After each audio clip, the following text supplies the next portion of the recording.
ದೆಹಲಿಯಲ್ಲಿ ಇಂದು ನಡೆದ ವಾರ್ಷಿಕ ಶೃಂಗಸಭೆಯಲ್ಲಿ ಭಾರತ ಮತ್ತು ಜಪಾನ್ ದೇಶಗಳು ಆರ್ಥಿಕ ಮತ್ತು ಇಂಧನ ಭದ್ರತೆ, ಔಷಧ, ರಕ್ಷಣೆ ಮತ್ತು ಎಐ ಸೇರಿದಂತೆ ವಿವಿಧ ಕ್ಷೇತ್ರಗಳಲ್ಲಿ ಹಲವಾರು ಒಪ್ಪಂದಗಳನ್ನು ವಿನಿಮಯ ಮಾಡಿಕೊಂಡವು. ಭಾರತಕ್ಕೆ 3 ದಿನಗಳ ಭೇಟಿಯಲ್ಲಿರುವ ಜಪಾನ್ ಪ್ರಧಾನಿ ಸನಿ ತಕೈಚಿ ಅವರೊಂದಿಗೆ ಪ್ರಧಾನಿ ನರೇಂದ್ರ ಮೋದಿ ನೇತೃತ್ವದ ನಿಯೋಗ ನಡೆಸಿದ ಮಾತುಕತೆಗಳ ಬಳಿಕ ಒಪ್ಪಂದಗಳಿಗೆ ಸಹಿ ಹಾಕಲಾಯಿತು.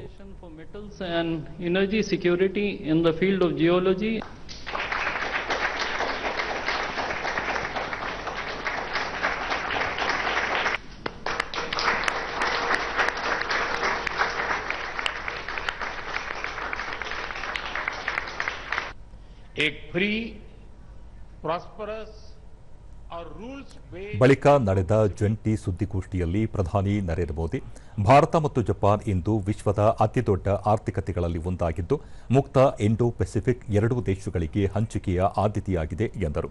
ಆರ್ಥಿಕ ಭದ್ರತೆ ಮತ್ತು ಇಂಧನ ಭದ್ರತೆಯ ಮಹತ್ವವನ್ನು ಎರಡೂ ರಾಷ್ಟ್ರಗಳು ಅರ್ಥ ಮಾಡಿಕೊಂಡಿವೆ.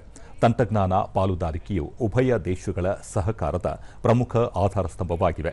ಈ ದೃಷ್ಟಿಕೋನವನ್ನು ಸಾಕಾರಗೊಳಿಸಲು ಭಾರತ ಮತ್ತು ಜಪಾನ್ ಎಐ ಕ್ಷೇತ್ರದಲ್ಲಿ ಜಂಟಿ ಹೇಳಿಕೆಯನ್ನು ಹೊರಡಿಸಿವೆ ಎಂದು ಪ್ರಧಾನಿ ಹೇಳಿದರು. ಇಂದು ಇಂಧನ ಭದ್ರತಾ ಕ್ಷೇತ್ರದಲ್ಲಿ ಹಲವಾರು ಪ್ರಮುಖ ನಿರ್ಧಾರಗಳನ್ನು ತೆಗೆದುಕೊಳ್ಳಲಾಗಿದೆ ಎಂದ ಪ್ರಧಾನಿ ನರೇಂದ್ರ ಮೋದಿ, ಭಾರತ ಜಪಾನ್ ಜೈವಿಕ ಅನಿಲ ಉಪಕ್ರಮದ ಮೂಲಕ ಭಾರತದಲ್ಲಿ 1,000 ಜೈವಿಕ ಅನಿಲ ಮತ್ತು ಸಾವಯವ ಗೊಬ್ಬರ ಸ್ಥಾವರಗಳನ್ನು ಸ್ಥಾಪಿಸಲಾಗುವುದು. ಇದು ಭಾರತದ ಹಳ್ಳಿಗಳಲ್ಲಿ ಸುಸ್ಥಿರತೆ, ಸಮೃದ್ಧಿ ಮತ್ತು ಗ್ರಾಮೀಣ ಜೀವನೋಪಾಯಕ್ಕೆ ಹೊಸ ಶಕ್ತಿಯನ್ನು ನೀಡುತ್ತದೆ ಎಂದು ಹೇಳಿದರು. गति और शक्ति देगा। डिफेंस के क्षेत्र में आज हमने भारत और जापान के पहले को डेवलपमेंट प्रोजेक्ट पर एग्रीमेंट किया है. नेवल रेडियो एंटेना यूनिकॉर्न का यह प्रोजेक्ट हमारी डिफेंस टेक्नोलॉजी पार्टनरशिप में एक नया अध्याय खोलेगा. अब हम ऐसी डिफेंस टेक्नोलॉजीज को साथ मिलकर विकसित करेंगे जो रीजनल पीस, मैरीटाइम सिक्योरिटी और रूल बेस्ड ऑर्डर को मजबूत करेगी. फार्मा, मेडिकल डिवाइसेस और बायोटेक में आज किए गए एग्रीमेंट से हम ग्लोबल हेल्थ सिक्योरिटी में भी योगदान देंगे.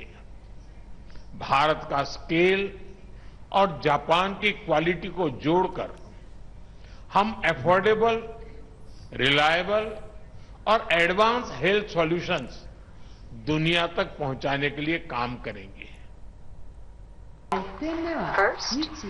ಜಪಾನ್ ಪ್ರಧಾನಿ ಸನಿ ತಕೈಚಿ, ಜಪಾನ್ ಮತ್ತು ಭಾರತದ ಆರ್ಥಿಕತೆಗಳು ಪೂರಕವಾಗಿವೆ. ಸಾಂಸ್ಕೃತಿಕ ಮೌಲ್ಯಗಳಿಂದ ಆಧುನಿಕ ತಂತ್ರಜ್ಞಾನದವರೆಗೆ ಎರಡೂ ರಾಷ್ಟ್ರಗಳ ಚಿಂತನೆ ಮತ್ತು ವಿಧಾನದಲ್ಲಿ ಹೋಲಿಕೆ ಇದೆ ಎಂದರು. I recently announced the updated FOIP, Free and Open Indo-Pacific, which focuses on self-reliance and resilience to realize FOIP.